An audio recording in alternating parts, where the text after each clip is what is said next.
Hello everyone, welcome to AlaCarteGP.com. This is Kyle Malone, and today we are talking about the Customer Vendor Consolidation within Dynamics GP 2015 R2. The Customer Vendor Consolidation process doesn't really vary between the versions, but we are working with 2015 R2 today. I'll apologize in advance, the sound quality here is a little off on this video, but we will take care of it on the future videos. Enjoy! So first things first, once you're in Dynamics GP 2015, you want to scroll down to the company setup and go to the customer and vendor setup and define your suspense account that will be used. So anytime you transfer transactions from AP to AR or AR to AP, you have to use this default suspense account, which will essentially be debited and credited within the process. So you'll see in my example below that I've selected a suspense account. So once I have my account selected, I'm just going to go ahead and save my settings. So now the second step here will be to come into the Sales, Cards, Customer Vendor Setup window and define your customer vendor relationship. In my example, I've just used the first two in the list, but obviously you want to go in here and select the customer and vendor account that relate to the same entity. So for here I have Aaron Fitz hooked up to Ace Travel. Alright, so there are two separate scenarios here that we can benefit from. The first being where an entity is a customer and a vendor, and say they owe us $100, but in return we owe them $50 on the purchasing side. So we have an outstanding invoice in the sales module, and they don't want to pay. They'd rather us just transfer the balance against what we owe them. So what we'll do here is we'll go under Sales Transactions, Customer Vendor Transactions. So within here, what I want to do is I want to transfer the balance from the vendor card to the customer card. So I'm going to go in, I'm going to select my vendor ID, and as I mentioned earlier, I have Ace Travel connected to a customer, happens to be Aaron Fitz in this example, and I'm going to say, okay, I want to transfer from my vendor balance, I want to transfer to receivables. So as I tab through, I have all of my outstanding AP vouchers. And so I'm just going to scroll down and say, okay, well, the customer here has $100 that they want to take off. So I'm just going to select one of the vouchers. I'm going to say, I don't want the whole amount, I just want $100. And there we are. And if I want to, I can click preview. And I will see that I'm taking now $100 out of my payables and $100 out of my receivables. So I have to pay less, and I'm going to receive less. Alright, so I'm going to go ahead and post my transaction.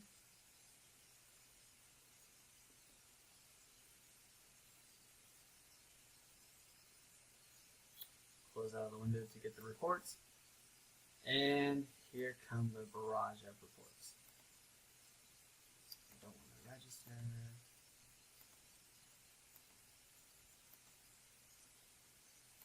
So today I'm just going to show the posting journals.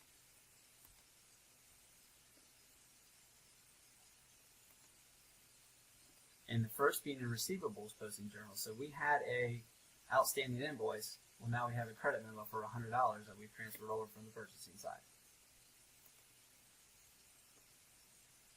The second here is our payables side. And again, we had an invoice, and now we have $100 crediting out of the vendor account, which is transferred to the receivable side. Alright, so now if I want to, I can go into inquiry. I'm going to pull up my customer, Aaron Fitz. I'm going to sort on today's date, which in the system is 04/1/12/17.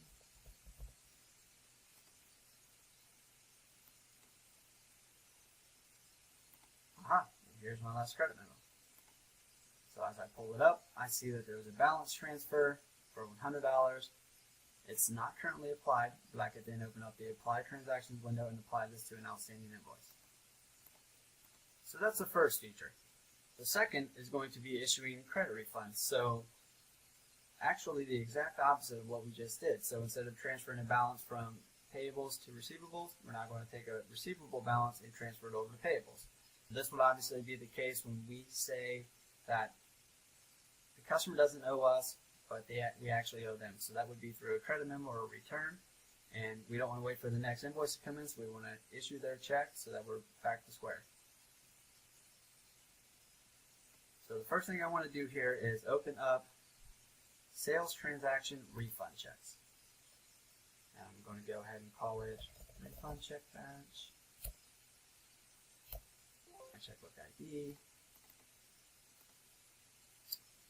Okay, so now I'm in the Create Refund Checks window, and I've created my batch, and now I know that there's a specific customer that has a outstanding credit memo that I want to issue a return for. So again, I'm going to select Aaron Fitz. I'm going to select Insert. It'll bring up all of his credit documents. So I see a return down here for $2,500. I'm going to go ahead and select this and say I want to issue that back to the entity. So now that I have the transaction selected, I can view my edit list, or I could get right into processing the transaction and moving it from sales to purchasing. So yes, I would like to do that.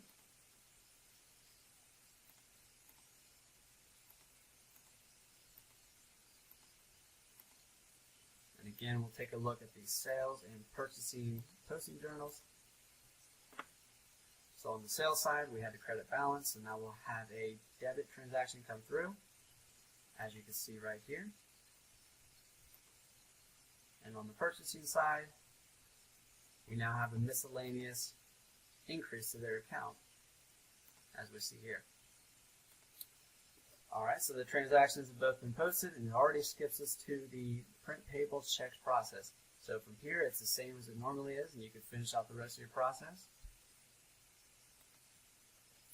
I'll send a check comment, refund checks. Now I'm going to go ahead and print my checks.